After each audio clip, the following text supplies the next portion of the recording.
Morning to you all. Thursday again, Cornishman Day. Weather out there is handsome, innit? Nice and warm. I'm feeling fresh and, well, cheery up a bit, doesn't it? I hope everybody's all right, staying safe. Now, I'm on the scrounge here. I did ask before, but on Monday, this Monday coming, I know it's bank holiday, but I wonder if anybody could help me down at the Rick Scholar Memorial. I want to plant a tree and plant some other things and, well, freshen it up a little bit. Um, so I just need a bit of help with cutting and do a bit of digging and one thing or another, so that we it looks nice for the hail and bloom people when they come. But also next Thursday at 7 o'clock in the evening, there's going to be some military personnel there. I think it's to do with the British and the Americans, and a wreath is going to be taken.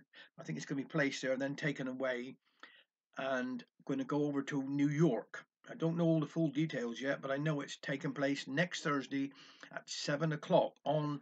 So I just thought it'd be nice to get Rick's memorial looking a bit, well, spot on, being a local boy and all like that.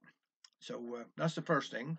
This Saturday, down at the day centre, we're having the Gorseth proclamation, is where the bards will parade from 11 o'clock. We'll just go down to Passmore Edwards, cross over the road, around the Warren Wall and back again, and then have a little service. But you're quite welcome to stand outside and have a look at us going up. And, well, it'll be a few of us there. You'll recognise me. I'll be dressed in blue. So will the rest of them anyhow. But so we do that proclamation. That is actually proclaiming that we're coming here September the 3rd, sorry, and be up at Eileen School of Holswell. So that's another little thing that all ticked off now. And the other thing is, I got to say a very, very happy birthday to my dear friend David Elliston. He's I won't mention his age, but he won't be much longer, and he'll be getting his 25p pay rise. But not yet for a year or two. But happy birthday to you, Dave. And I know Annie will be spoiling you today. And happy birthday from all your wood turning mates that you go out with. We're all thinking of you today. Go and enjoy yourself. All right. Now I'm going to do a little Liz Arman little poem here today. This one's called Village Concert. We held a village concert, handsome it was, it's true. We dressed the stage up lovely with flags, red, white, and blue. We sang Rule Britannia, the songs from foreign lands, and you should have seen the Scottish dancing. My stars, now it was grand. Well, they all looked so natural as they jigged about in the dance. You would have thought they come from Scotland, not from Newlyn or Penzance. Then Lisbeth recited, yes, she was good as gold, remembered every word of it. 12 verses it was, all told. And then some of them put on a play. It was proper show about an interfering woman, just like, well, you know.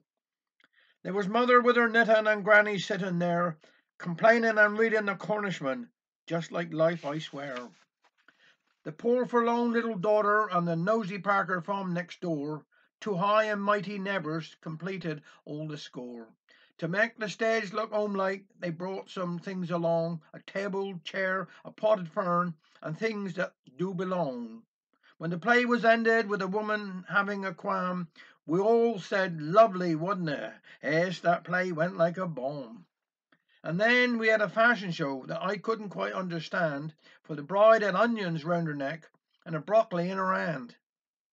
It was almost entertaining, and the music, now that was good, from our David played the piano as only David could. His hands flied up and down the keys, he made not one mistake, while the music flowed in endless stream without a single break. When the concert was all over, they gave us a lovely tea to help us keep our strength up. Well, it's exhausting work, you see. We had our fill of splits and buns and other such like stuff. We were glad to pack up everything. We felt we'd had enough. Where do you want this table took? Said David to the cast. Why, down the street, round the back, said the chairman as she passed. So loaded down he started off to do exactly that. Next we heard a shout, an awful crash, and we said, what is he at? So we all went running after him to see what was alarming the land, and found boy David standing there, a table leg in his hand.